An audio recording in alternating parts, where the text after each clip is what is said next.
I want you to try something with me right now. Not later, not after the video, right now.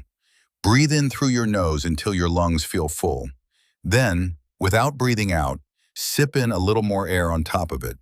Now let it all go, slowly, through your mouth, long and easy. Did you do it? Good. Because in the 4 or 5 seconds that just passed, something measurable happened inside you. Your heart rate changed. The chemistry of your blood changed. A nerve running from your brainstem to your gut just sent a signal. And you did not have to believe in anything for it to work. That thing you just did has a name. Scientists call it the physiological sigh, and in 2023, a team at Stanford, David Spiegel and Andrew Huberman among them, ran a controlled trial on it and published the results in Cell Reports Medicine. They compared it against mindfulness meditation, against 2 other breathing patterns. Same daily time commitment, same duration, 1 month. The physiological sigh came out ahead. Better mood improvement and a bigger drop in resting breathing rate. Now, I want to be careful here. That is one study with a few hundred people. It is not scripture. But the mechanism underneath it is not controversial at all. The mechanism is plumbing, chemistry, and wiring. And that is what I want to show you. I should confess something. I am a physicist by training, not a physician. So forgive me, I cannot help myself. When somebody tells me a thing works, I want to know what is actually moving. What is the pressure? What is the gas? What is the wire? And what is beautiful about this one is that it is all 3 sciences at once. There is physics, actual mechanics of collapsing sacs. There is chemistry, the gas balance of your blood. And there is biology, a nerve as thick as your little finger doing its job. So here is what I am going to do. I am going to walk you through what happens in the 60 seconds after you sigh, second by second. And by the end, you will know exactly why the breath you took 30 seconds ago worked. Let us start with the physics, because the physics is where most people get it wrong. When you picture your lungs, you probably picture 2 balloons. Air goes in, balloons inflate. Air goes out, balloons deflate. That picture is wrong, and the wrongness matters. Your lungs are not balloons. They are closer to a sponge or to a bunch of grapes. Roughly 500 million tiny sacs, each one a fraction of a millimeter across. They are called alveoli. Unfolded flat, they would cover most of a tennis court. And here is the thing about tiny wet sacs. They collapse. Over the course of an hour of shallow, quiet breathing, a fraction of them simply stick shut. The wet walls press together and surface tension holds them closed. Doctors have a word for it, atelectasis. Now, a normal breath will not reopen them. That is the key. A normal breath follows the path of least resistance. It inflates the sacs that are already open and flows right past the ones that are stuck. The collapsed ones stay collapsed. But a second inhale stacked on top of a full one, that is different. That builds extra pressure against sacs that are already loaded. And that pressure is what pops the stuck ones back open. That is the entire reason the sigh is doubled. And your body already knows this. You do it about 12 times an hour, all by yourself, without noticing. Every 5 minutes or so, your brainstem quietly slips a sigh into your breathing. Not a sad sigh, a maintenance sigh, housekeeping. So that is the physics. You have just reopened a portion of your own lung surface. Now the chemistry gets to work. And this is where almost everyone has the wrong villain in mind. Ask most people what they are chasing when they take a deep breath, and they will say, oxygen. More oxygen. But if you are a healthy person sitting in a room, your blood is already about 97% saturated with oxygen. You cannot meaningfully top it up. There is no room. The molecule that actually rules your breathing is the one on the way out, carbon dioxide. And it is not waste in the boring sense. It is the signal. It is the thing your body is constantly measuring second by second. Here is the proof. That desperate, burning urge to breathe when you hold your breath, That is not your body detecting a lack of oxygen. It is your body detecting a buildup of carbon dioxide. The alarm is on the exhaust pipe, not the fuel tank. And when carbon dioxide accumulates in your blood, it does something specific. It dissolves and forms carbonic acid. Your blood becomes very slightly more acidic. We are talking hundreds of a pH point, but your brainstem notices hundreds. Chemoreceptors, clusters of cells in your brainstem and in your neck arteries, read that shift directly. And they respond the only way they know how. They demand faster, shallower breathing, which, ironically, clears less carbon dioxide. That is the trap of a panic state described in plain chemistry. Fast, shallow breathing feels like you are doing something, but shallow breaths mostly move air in and out of your windpipe, not your alveoli. The gas exchange barely happens. The long exhale breaks that loop. A slow, complete emptying of the lungs offloads far more carbon dioxide than 3 panic breaths ever will. The acid drifts back toward neutral, and the alarm in your brainstem quiets down. That is the chemical half of the story. Now the wiring. And this is my favorite part because the wiring is what makes it fast. There is a nerve in you called the vagus nerve. Vagus, from the Latin, the wanderer. The same root as vagabond. It earns the name. It leaves your brainstem, runs down your neck, and wanders to your heart, your lungs, your stomach, your intestines. It is the main cable of what we call the parasympathetic nervous system. The way I think about it is a car. Your sympathetic nervous system is the accelerator. Fight or flight, pupils wide, heart hammering. Your parasympathetic system is the brake pedal. Rest and digest. The vagus nerve is the cable running to that brake. And here is the fact that unlocks everything. Your heart rate is not constant across a single breath. When you inhale, your heart speeds up slightly. When you exhale, it slows down. Physiologists call this respiratory sinus arrhythmia. Sit with that for a moment because it has an obvious consequence. If your heart slows on the exhale, then making the exhale longer than the inhale means spending more of every breath with your foot on the brake. That is it. That is the whole trick.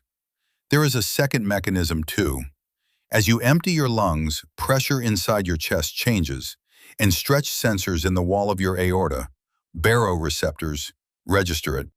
They send that reading straight up the vagus nerve to the brainstem. It arrives at a relay station with a wonderful name, the nucleus tractus solitarius, the solitary tract nucleus, a small cluster in the brainstem that acts as a switchboard for everything your organs report upward. And from that switchboard, the signal reaches the amygdala, your threat detector, the part of you that decides whether this is an emergency. And what it receives is a body reporting, heart slowing, chest emptying, chemistry settling, not an emergency. So let us put a clock on it. 60 seconds from the moment you take that first double breath. Seconds 0 to 10. The stacked inhale builds pressure, and collapsed alveoli pop open across both lungs. Surface area for gas exchange jumps. Seconds 10 to 20. The long exhale is doing its work. Carbon dioxide leaves in volume, far more than in ordinary breathing. Your chest wall and diaphragm, which had been held slightly tense, begin to let go. Seconds 20 to 30. Now the heart. With every long exhale, vagal braking pulls the heart rate down a little further. If you were wearing a monitor, you would watch the beats per minute step down like a staircase. Seconds 30 to 40. Heart rate variability begins to rise. That sounds like a bad thing, and it is the opposite. Variability means your heart is responsive, listening to your nervous system rather than locked into a rigid rhythm. Seconds 40 to 50. The signal has reached the higher brain. Amygdala activity drops. And as the alarm quiets, your prefrontal cortex, the part of you that plans, weighs, and decides, gets its bandwidth back. Seconds 50 to 60. Cortisol, your main stress hormone, is slower than all of this, but its climb bends. And there is something you can feel directly, your shoulders. They come down. Almost nobody notices they had been holding them up. 60 seconds. That is the entire intervention. No equipment, no app, no subscription, nothing to buy and nothing to install. Just a doubled inhale and a longer exhale, repeated a few times. Now here is the part that made me sit back a little when I first read about it. None of this is new. We did not discover the sigh. We only recently measured it. In the yogic tradition, there is a practice called Dirga Pranayama, the three-part breath. You fill the belly, then the ribs, then the upper chest in stages. Stacked inhales, then a long, slow release. That description is thousands of years old. They had no way to see an alveolus, no way to measure vagal tone or plot heart rate variability. They had attention, and a few thousand years of people sitting quietly and paying attention to what their own bodies did. And it goes deeper than culture. Mice sigh, rats sigh, cats sigh. In 2016, a team publishing in Nature traced it down to roughly 200 neurons in the brainstem, a tiny, dedicated circuit whose entire job is to generate sighs. Think about what that means. Evolution built this circuit long before it built us. The sigh is older than our species. You inherited it, fully assembled, and you have been running it your whole life without being told. Let me come back to the brain for a moment, because there is a trade going on up there that explains why the sigh changes how you think, not just how you feel. Your amygdala and your prefrontal cortex are, in a rough sense, in competition. Under real threat, the amygdala should win. You do not want to deliberate about a swerving car. Fast and dumb beats slow and clever when something is actually coming at you. The problem is that the same system fires for an unread message from your boss. And when it does, you get the same narrowing, tunnel vision, short temper, the sense that everything is urgent and nothing can wait. The sigh hands bandwidth back to the prefrontal cortex. That is why the useful thing is not that you feel calmer, it is that you can think again. The problem in front of you does not change. Your access to your own judgment does. Now let me be honest with you about the limits, because a video like this can very easily start sounding like a miracle cure, and I have no interest in selling you one. This is not a treatment for a clinical anxiety disorder. It is not a replacement for therapy or for medication that somebody worked hard to get right. It will not fix grief or trauma or a life arranged in a way that is quietly crushing you. What it is a lever, a small, free, reliable lever attached to a system you normally cannot reach on purpose. If you are genuinely struggling, please go and get real help. And use this on the way. So, the protocol. Precisely, so you are not guessing. Step 1. Sit up or stand. Do not lie down for this one. You want your diaphragm free to move, and you want to be able to feel your ribs open. Step 2. Inhale through your nose, steadily, until your lungs feel genuinely full. Not a polite breath. Fill them. Let the belly go out first, then the ribs. Step 3, and this is the one people skip. At the top, when you think you are full, sip in a little more air through the nose. A short second inhale, stacked on the first. This is the step that reopens the collapsed sacs. Without it, this is just a deep breath. Step 4, let it out through your mouth, slowly, and make it longer than both inhales put together. Do not force the end of it. An easy, unhurried emptying does more than a hard push. Step 5. Do it 3 times. 3 rounds is roughly 30 seconds, and for most situations, 3 is enough. If you have a minute, do 5. That is the entire practice. When should you use it? In the 90 seconds before a hard conversation. Sitting in traffic when you can feel your jaw tightening. Between finishing work and walking through your own front door. Lying in bed with a mind that will not stop rehearsing. And notice, you already know how to do this. You are not learning a new skill today. You have been sighing since the day you were born, roughly 12 times an hour, your whole life. All I am suggesting is that you take the wheel occasionally. You have, sitting inside your own chest, a mechanism that reopens your lungs, rebalances the chemistry of your blood, and pulls the brake on your own nervous system. It costs nothing. It is always with you. Nobody can take it away or put a price on it.